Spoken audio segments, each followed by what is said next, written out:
E aí, turminha do segundo ano, como vocês estão? Espero que esteja tudo bem. Vamos então dar continuidade ao nosso conteúdo de mutações. Lembrando que na última aula vimos mutações gênicas e também cromossômicas, só que cromossômicas estruturais. Hoje vamos estudar as mutações cromossômicas numéricas. Então, bora lá? Segunda parte do capítulo, vamos falar sobre as euploidias. O que é uma euploidia? É uma mutação que altera o conjunto inteiro de cromossomos, ou seja, a ploidia inteira do cromossomo. Então, vamos pensar. Nossas células reprodutivas apresentam 23 cromossomos, N igual a 23. São haploides.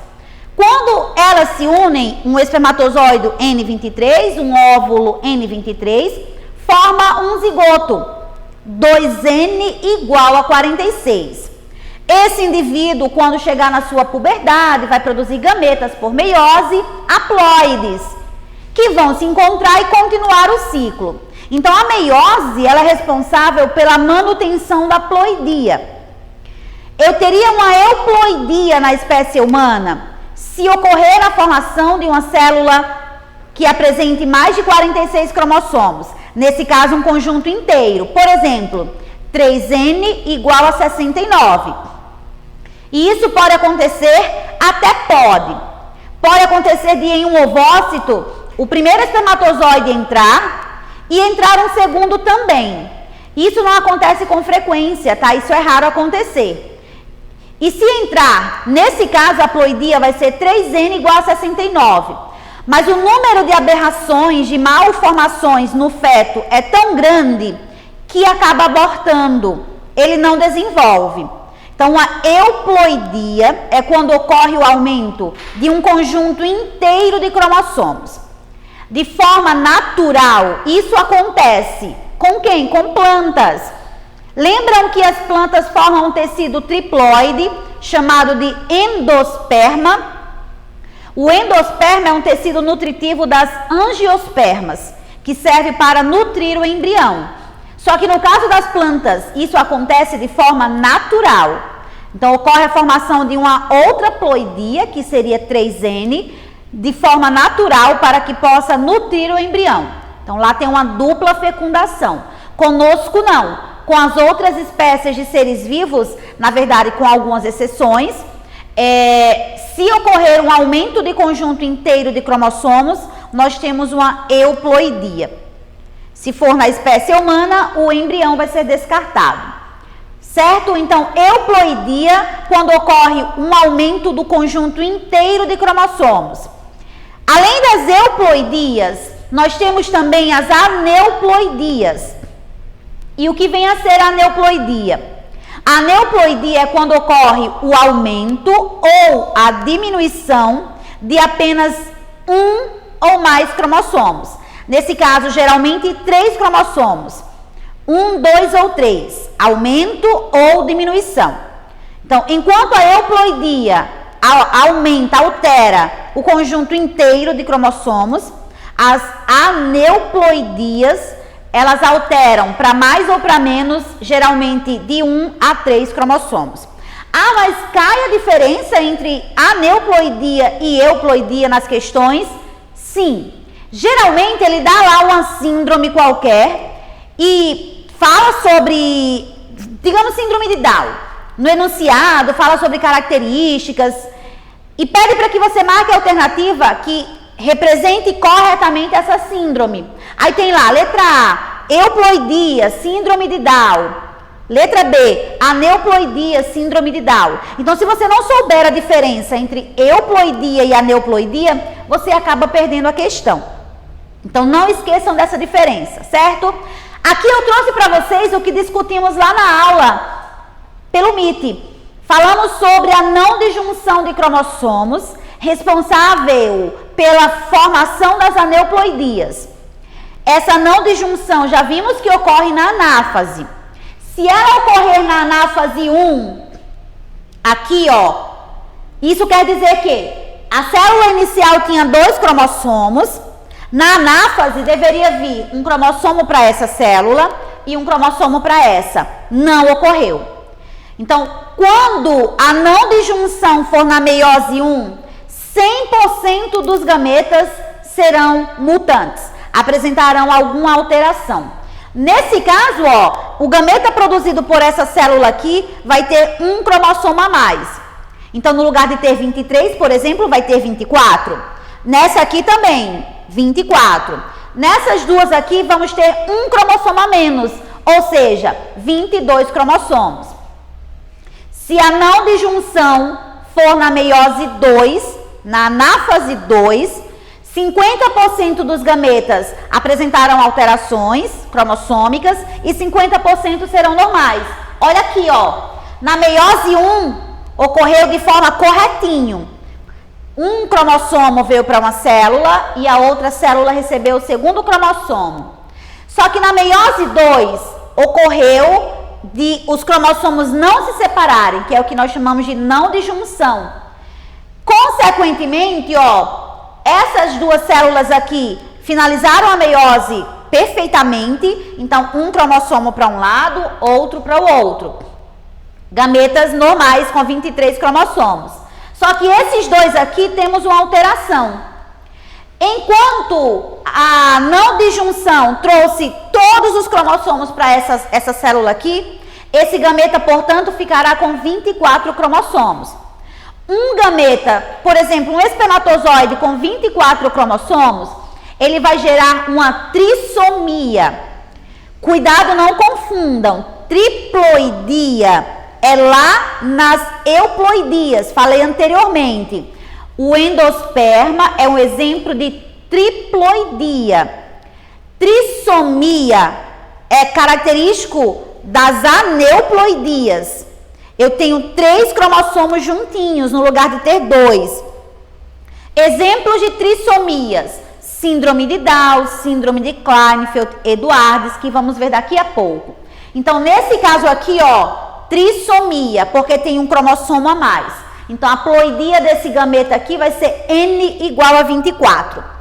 Essa segunda célula aqui, nesse caso, tem o que nós chamamos de monossomia. No caso da monossomia, o gameta vai ter um cromossomo a menos. Aí pode gerar, por exemplo, a síndrome de Turner. No lugar de ter 23 cromossomos, vai ter 22. Então, trissomia, quando tem um cromossomo a mais, e monossomia, quando tem um cromossomo a menos. Pode existir também o que chamamos de nulissomia. O que seria nulissomia? Quando tanto o espermatozoide quanto o ovócito apresentam ausência de cromossomos. Então, nesse caso, digamos que o espermatozoide apresenta uma ploidia igual a N22, o ovócito também N22. Quando se unem, um par, nesse caso, não vai ter nenhum cromossomo. E é o que nós chamamos de nulissomia, tá? Então, nulissomia é quando não tem nenhum cromossomo naquele par que deveria ter pelo menos um. Se tiver um, monossomia. Se tiver 2, ploidia normal. Se tiver 3, trissomia. Até aqui, ok? Até aqui, entendido? Lembrando que comentamos isso daqui lá na última aula. Vamos, então, começar a estudar as síndromes. Vou começar por uma monossomia, que é a síndrome de Turner. Gente, a síndrome de Turner ocorre com mulheres. E como é uma monossomia, são mulheres que apresentam a ploidia igual a 45. Então, no lugar de ter uma célula com 46 cromossomos, a célula vai apresentar 45 cromossomos. E qual é o cromossomo que falta? Lembrando que o cariótipo, que é isso que está aqui, ó, o cariótipo, na verdade, ele representa o conjunto de cromossomos de uma célula. Nós temos em uma célula somática 23 pares de cromossomos. Então, do 1 até o 23, nós temos pares. Então, são 2 cromossomos. No caso da síndrome de Turner, a mulher não vai apresentar os 2X. Ela só apresenta 1X. Então, por isso monossomia, por isso 45. Porque eu tenho todos os outros normais. E aqui o último par, que é chamado de par sexual, ela só vai ter 1. E o que é que implica ela só apresentar um X? Geralmente mulheres com síndrome de Turner apresentam baixa estatura, apresenta ovários infantis, por isso, e útero também, por isso que geralmente são inférteis. Apresenta um pescoço alado, que é um pescoço mais largo. A base da formação dos cabelos, da raiz do cabelo também é mais baixa. Implantação das orelhas também é mais baixa. Pode apresentar um QI comprometido. Nesse caso, algumas mulheres com síndrome de Turner podem também apresentar retardo mental. Com relação à parte fisiológica, pode apresentar malformações tanto no sistema respiratório como também cardiovascular e na genitália. Como os ovários e úteros são infantis, então normalmente não vai ocorrer desenvolvimento. Outro detalhe, geralmente essas mulheres apresentam manchinhas no corpo, ok? Uma mulher com síndrome de Turner, por exemplo, é bem perceptível em um público, em um local, por exemplo, justamente devido à característica do seu pescoço e também sua estatura. Então, síndrome de Turner, uma monossomia do par sexual, ok? Lembrando que o outro X é a cromatina sexual, o corpúsculo de Barr. Então, tem uma parte inativa, mas a soma dos dois tem que dar um X inteiro. Então, se a mulher tiver a sorte do X que ela perdeu, está todo inativo, então ela não vai ter alteração nenhuma. As alterações mudam a depender da quantidade ativa que sobrou nesse X aqui, ok? Então, síndrome de Turner ocorre em mulheres. A detalhe, caiu uma questão ano passado no vestibular que dizia o seguinte: 2 irmãos gêmeos, um menino normal e uma menina com síndrome de Turner.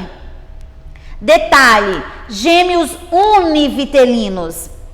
Se são gêmeos univitelinos, são gêmeos idênticos. E se o menino é normal, então eram 2 meninos.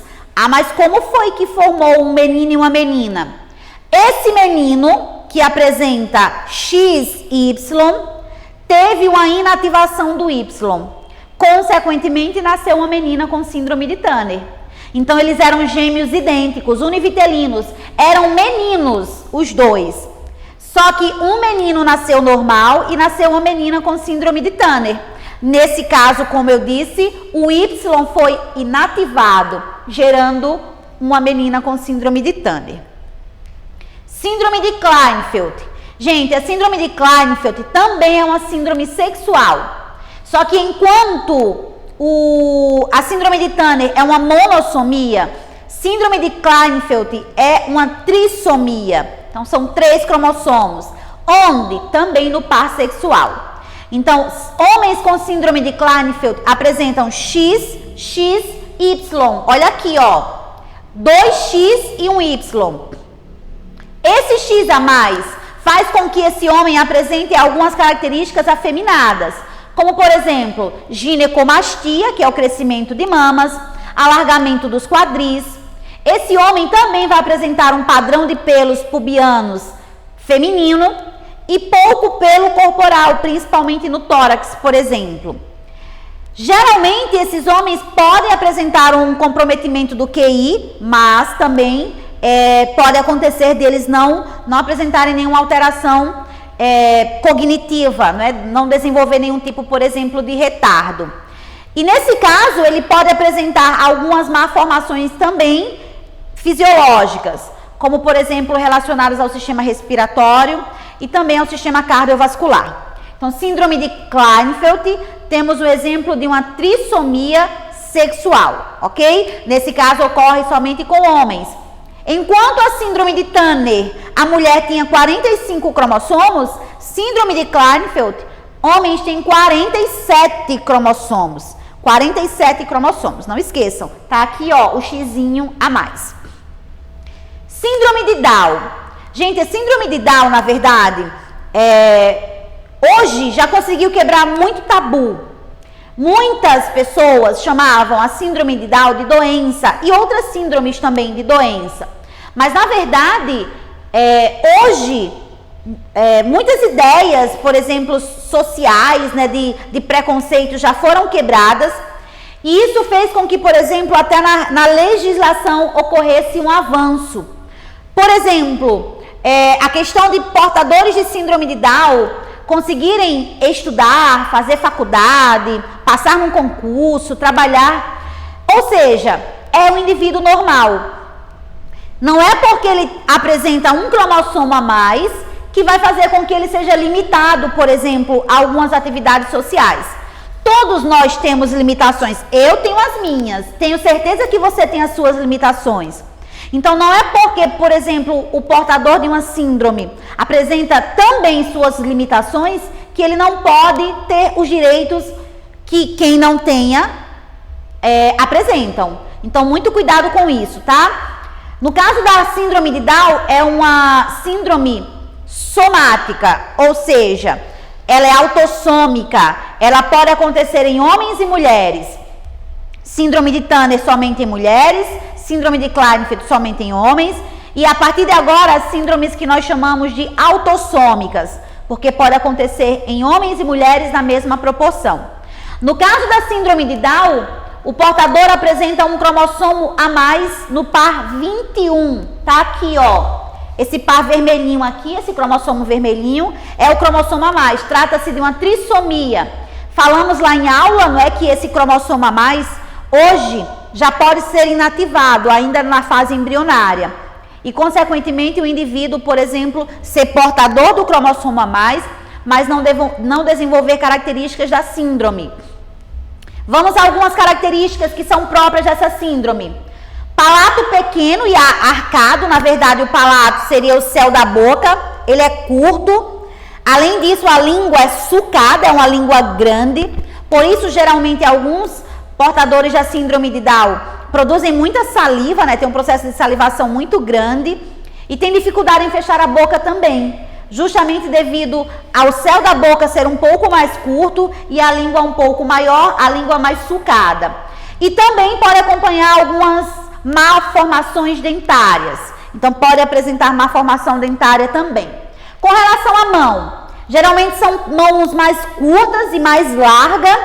Além disso, geralmente uma das linhas de formação, né, essas linhas servem para dar essa flexibilidade maior para o manuseio de objetos. Então, geralmente, alguns portadores da síndrome de Down não apresentam uma das linhas de expressão, consequentemente, tem uma dificuldade um pouco maior de manuseio de objetos. Com relação aos pés, pés pequenos, pés um pouco mais largos e também grossos. Podem apresentar um espaço um pouco maior entre os dedos, principalmente entre o dedo maior. E, na maioria das vezes, apresentam o pé chato. Com relação às orelhas, orelhas são um pouco menores, orelhas também de baixa implantação, que são aquelas orelhas que estão mais próximas a essa região cervical. E aos olhos, além de geralmente apresentarem algumas manchas, apresentam também a região de formação das pálpebras um pouco mais baixa. Então, essas características são características de portadores de síndrome de Down. Lembrando que não quer dizer, por exemplo, que basta ter o cromossomo a mais, que o portador vai ter todas essas características. Não. Vai depender muito do grau de penetrância desse gene. Outro detalhe, alguns portadores da síndrome de Down são criados basicamente isolados da sociedade.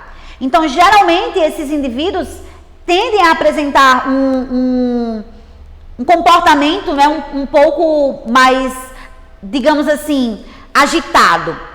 Então, quanto mais ele se socializar, ele ir à escola, estudar, desenvolver suas habilidades, melhor, por exemplo, vai ser a relação dele com as pessoas.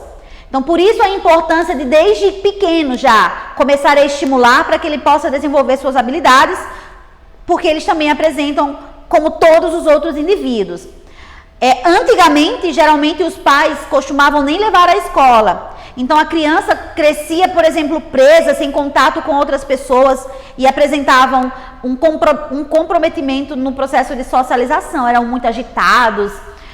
Isso dificulta, com certeza, o desenvolvimento. Considerando que, naquela época, a expectativa de vida de um portador de síndrome de Down não passava de 35 anos de idade. Então, geralmente, eles chegavam aos 30, 35. Hoje, não. Essa expectativa já aumentou e já passa de 60. Outro detalhe, 2 indivíduos que apresentam a síndrome de Down, no caso, homem e mulher, podem se relacionar, ter filhos. Geralmente, o homem ele é estéril. Então, mesmo que, por exemplo, eles venham a se relacionar, então pode fazer uma fertilização in vitro para que possam garantir a existência de filhos, com certeza. Mas geralmente o homem ele é estéril. Então, passando, síndrome de Edwards. São 2 síndromes mais raras, Edwards e Patal. São síndromes que normalmente as crianças nem chegam ao nascimento, são abortadas ainda durante a gestação. E os poucos que chegam ao nascimento também não passam da adolescência. São síndromes com grau de letalidade muito grande, além também de características muito fortes para a formação fetal. No caso da síndrome de Edwards, a trissomia do par 18 também é uma síndrome autossômica, então esse cromossomo a mais está no par 18, ou seja, pode ocorrer tanto em homens quanto em mulheres. O exemplo aqui desse cariótipo é um homem, é um menino com síndrome de Edwards. Algumas características. Enquanto na síndrome de Down, os portadores apresentam hipotonia, que seria um tônus muscular comprometido, né, mais flácido. Aqui na síndrome de Edwards, os portadores apresentam a hipertonia, que seriam músculos fortemente contraídos. Tanto que os bebês geralmente apresentam as mãos fortemente fechadas. Então, aqueles que conseguem nascer, por exemplo, ou aborto acontecendo após o 5º mês de gestação, já dá para verificar essas mãos fortemente fechadas. Além disso, gente, apresentam uma fenda. A fenda palatina, na verdade, ela corresponde ao lábio leporino, que é aquele lábio aberto, desde o palato também. Então, tanto o céu da boca quanto o lábio leporino, que seria o lábio aberto. Nem todo mundo que nasce com o lábio leporino quer dizer que apresenta síndrome de Edwards, tá? Cuidado não confundir. Orelhas também mal formadas e de baixa implantação. Nesse caso, o portador apresenta malformações do sistema digestório, cardiovascular, e por esse motivo que acontece muitos abortos, porque os fetos não conseguem desenvolver suas necessidades de sobrevivência, né? Necessidades vitais. Então, geralmente essas são as principais características do portador de síndrome de Edwards. E por último, a síndrome de Patal. A síndrome de Patal também é uma trissomia, só que nesse caso é uma trissomia do par 13 e também pode acontecer em homens e mulheres. Uma característica da síndrome de Patal também seria o lábio leporino, então a abertura. Ambas, tanto Edwards quanto Patal, o retardo mental, certo? Então geralmente as funções cognitivas não estão bem desenvolvidas. O indivíduo também pode apresentar polidactilia, que é aquele 6º dedo, e também apresenta malformações do sistema digestório, sistema cardiovascular e também sistema excretor. Então, síndrome de Patal acaba apresentando uma letalidade um pouco maior do que a síndrome de Edwards, e normalmente os indivíduos, as crianças, devido às malformações, apresentam somente uma abertura ocular aqui no meio da testa. Então, são características específicas dessa síndrome, ok? Temos ainda a síndrome do supermacho e superfêmea. Superfêmea seria o triplo X, em que mulheres apresentam um X a mais, e nesse caso elas apresentam um desenvolvimento de características femininas um pouco maior. Comparando com a síndrome de Turner, a síndrome de Turner apresenta um pouco mais de malformações. Síndrome do supermacho. Supermacho, o homem pode ter X, Y, Y, e ainda existem homens que têm 2X e 2Y. Geralmente são homens que apresentam uma estatura um pouco mais elevada, apresentam dificuldade, por exemplo, em ganho de peso, podem ter comprometimento de QI, e algumas pesquisas científicas dizem que muitos daqueles homens, por exemplo, que são responsáveis, né, por violência, tipo chacina e assim por diante, apresentam um pouco de comprometimento e, consequentemente, eles relacionaram também a síndrome do supermacho. Então, não quer dizer que violência é sinônimo de supermacho, tá? Não. É que muitos das pessoas, dos homens que estão presos, por exemplo, em segurança máxima, isso pesquisa feita nos Estados Unidos. Então, ficou comprovado que muitos deles apresentavam esse Y a mais e eram portadores da síndrome do supermacho. Então, é uma característica típica deles, que seria a questão de agressividade, tá? É típico do supermacho. Então, finalizo por aqui. Tem aí 2 textos para que vocês façam a leitura, as atividades. E na próxima aula, nós vamos tirar dúvidas sobre as síndromes estudadas hoje e sobre as atividades também, tá? Beijo, beijo, tchau e até a próxima aula.